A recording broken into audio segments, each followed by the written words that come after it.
गर्मी में गंवार बहन के ससुराल आई दो अमीर बहनें। मैम, आपका मेकअप हो गया है। अगर आपको थोड़ी बहुत स्वेटिंग होती है तो आप इस टिश्यू से टैप कर लीजिएगा, ओके? इतना कहकर मेकअप आर्टिस्ट चली जाती है। बाप रे बाप, कितनी गर्मी हो रही है। कहीं गर्मी से पसीना आने की वजह से मेरा मेकअप ना खराब हो जाए। योगिता पास में ही रखे टेबल फैन को ऑन करती है और उसकी हवा के सामने बैठ जाती है कि तभी वहां उसकी दोनों छोटी बहनें रूही और परी आती हैं। दीदी, ये आप क्या कर रही हैं? अरे हवा खा रही हूँ ताकि पसीने से मेरा मेकअप ना खराब हो। दीदी, अगर आपको गर्मी लग रही थी तो आप एसी चालू कर लेती। इस टेबल फैन के सामने बैठने की क्या जरूरत थी? देखिए, टेबल फैन की हवा की वजह से आपका मेकअप और हेयर स्टाइल खराब हो गया है। नीचे बारात आ चुकी है, अब हम क्या करें? परी और रूही मिलकर योगिता का मेकअप और बाल सेट करते हैं। इसके बाद वो योगिता को नीचे मंडप में ले जाते हैं। थोड़ी देर में सारे रीति रिवाज से योगिता की शादी होती है और योगिता विदा होकर अपने ससुराल आ जाती है, जहां उसकी नंद और सास उसका बड़े प्यार से गृह प्रवेश करते हैं और उसे उसके कमरे में छोड़ देते हैं। अरे मोरी मैया, कितनी ज्यादा गर्मी हो रही है। इतनी गर्मी में तो मेरा आमलेट ही बन जाएगा। अब मैं क्या करूं? गर्मी से परेशान हो रही योगिता गर्मी से बचने के लिए फ्रिज से ढेर सारा ठंडा पानी और बर्फ लाती है और अपने पूरे बेड को ठंडे पानी से गीला करके उसके ऊपर बर्फ के टुकड़े डालकर आराम से लेट जाती है कि तभी सुमित वहां आ जाता है।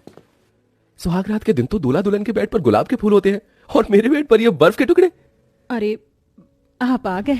मैं आपका ही इंतजार कर रही थी। आइए, आज रात आपको भी चैन की नींद आएगी। मैंने पूरा गद्दा ठंडे पानी से गीला कर दिया है और साथ में ये बर्फ के टुकड़े भी डाल दिए हैं। अब हमें बिल्कुल भी गर्मी नहीं लगेगी। क्या? अगर तुमको गर्मी लग रही थी तो तुम एसी चला लेती। भला पूरे गद्दे को गीला करने की क्या जरूरत थी? अरे, मुझे एसी वेसी पसंद नहीं है, इसलिए मैंने अपनी देसी तरकीब लगा ली।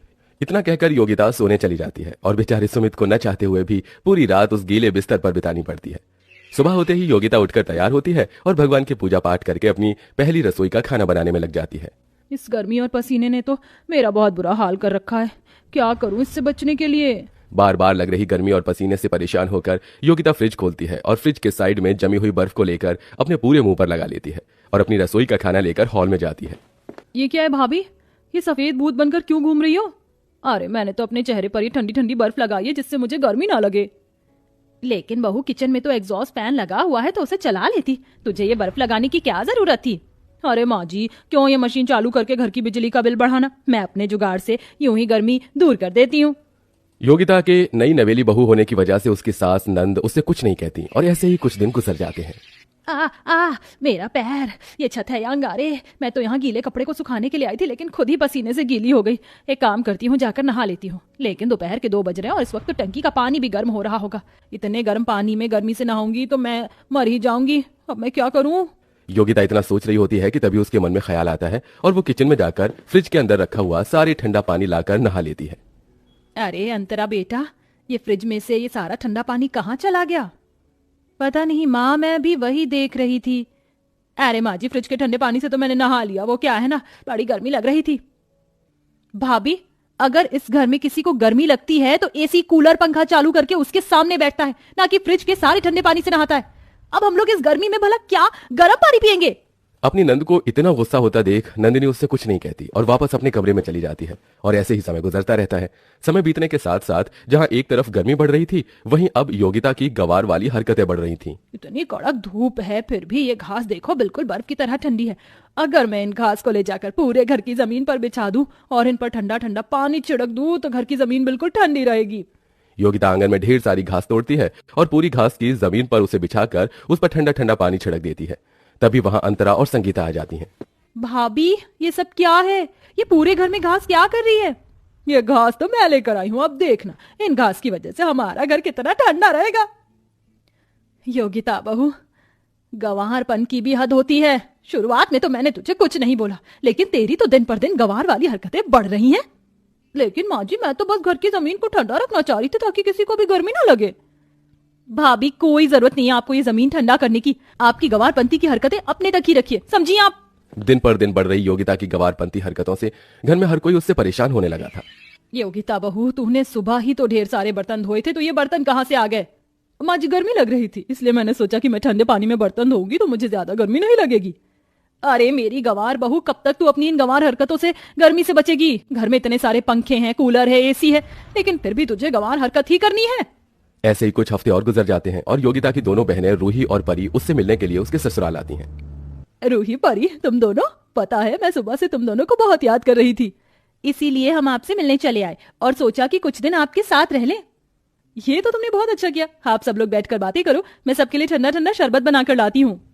योगिता दोनों बहनों के साथ बैठकर बातें करने लगती है। वहीं अंतरा किचन में जाकर शरबत बनाती है, लेकिन जैसे ही बर्फ लेने के लिए फ्रिज खोलती है उसे उसके अंदर एक भी बर्फ दिखाई नहीं देती, जिसके चलते अंतरा को बहुत गुस्सा आता है और वो बाहर आकर अपनी भाभी पर चिल्लाने लगती है।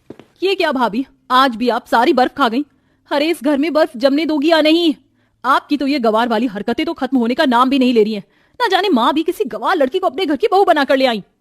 अंतरा का योगिता पर इस तरह गुस्सा करना रूही और परी को बिल्कुल पसंद नहीं आता और वो दोनों समझ जाते हैं कि योगिता ने शादी के बाद भी अपनी गवार वाली हरकतें नहीं छोड़ी हैं।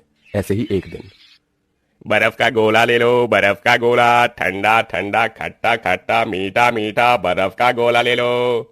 अरे वाह, बर्फ का गोला! इस भयंकर गर्मी में बर्फ को गोला खाकर तो मजा ही आ जाएगा।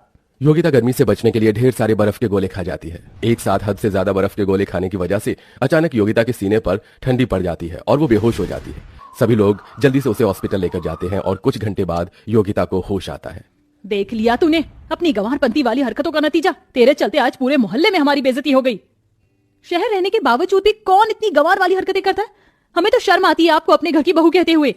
अंतरा और संगीता की बातें सुन रही रूही और परी से अब रहा नहीं जाता, इसलिए वो कहती हैं, बस करिए आप, और कितना हमारी बहन की बेइज्जती करेंगे? हम हमेशा से शहर में नहीं रहे हैं, हम भी पहले गांव में ही रहते थे। बचपन में हमारी माँ के गुजर जाने के बाद योगिता दीदी ने अपनी पढ़ाई लिखाई छोड़कर हम दोनों बहनों को पाला, जिसके चलते ये कभी पढ़ाई कर ही नहीं पाई। शहर में आने के बावजूद भी दीदी के अंदर शहर वालों की तरह कोई खासियत नहीं आ सकी। हमारी दीदी भले ही गवार है, लेकिन वो बहुत अच्छी हैं। उनसे अच्छा दुनिया में कोई नहीं। पीहू रूही की बात सुन सभी की आंखों में आंसू आ जाते हैं और संगीता अंतरा को भी अपनी गलती का एहसास होता है। मुझे माफ कर दे बहू, तुझे प्यार से समझाने के बजाय मैंने तुझे कितना भला बुरा कहा। मैं चाहती तो तुझे खुद भी सिखा सकती थी, लेकिन मैंने ऐसा नहीं किया। लेकिन तू फिक्र मत कर, हम सब मिलकर तुझे सब सिखा देंगे और तुझ पर कभी भी गुस्सा नहीं करेंगे। अपनी सास की बात को सुन योगिता की आंखों में आंसू आ जाते हैं, जिसके बाद अंतरा, संगीता, पीहू और परी चारों मिलकर योगिता को शहर के बारे में सारी चीज बताते हैं। साथ ही साथ उसे गर्मी लगने पर एसी कैसे ऑन करते हैं और गर्मी से बचने के लिए हम क्या क्या कर सकते हैं, सब कुछ बताते हैं। जिसके चलते योगिता कुछ ही दिनों में काफी कुछ सीख जाती है और धीरे धीरे अपनी गंवारपंती वाली सभी हरकतें छोड़ देती है।